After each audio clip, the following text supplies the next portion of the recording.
एक तरफ परमेश्वर कह रहा है जाओ और सुसमाचार सुनाओ, दूसरी तरफ उसने मुझे बीमार कर दिया है, मैं जाऊं कैसे? क्या नॉनसेंस है ये।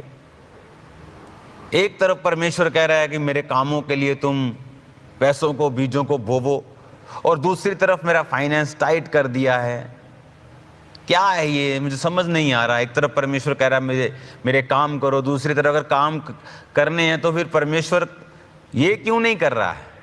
Sometimes, most of the times परीक्षाएं आपको नॉनसेंस लगती हैं। कि परमेश्वर ने कहा अब्राम, 75 साल के अब्राम, मैं तुझे वंश दूंगा, अपने पिता के घर को छोड़ और आजा मेरे पीछे। परदेशी होके रहता है, कभी किसी राजा के राज्य में रहता है, उसको झूठ बोलना पड़ रहा है, अपनी जान बचानी पड़ रही है। कभी कोई देश वाले उससे लड़ते हैं, उसके कुओं को भर देते हैं, जो वो कुएं खोदता था उसको भर देते हैं, उससे जेलस करते हैं बहुत से पलिश्ती,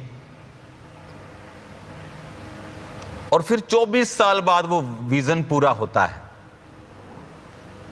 और कुछ ही साल में परमेश्वर कहता है अब इसको तू कुर्बान कर दे। अब्राहम सोच सकता था, तब वो अब्राहम बन गया था। इसहाक के जन्म के 1 साल पहले प्रभु ने कहा था अब तू अब्राम नहीं अब्राहम होगा। अब अब्राहम सोच सकता था कि ये क्या नॉनसेंस है। मैं अपने देश में अपने पिता कुटुंब के घराने में था, उसने मुझे अपने पीछे बुलाया, मैंने धक्के खाए, मैंने परीक्षाएं सही, मैंने बातें देखी, मैंने ट्रबल्स देखे।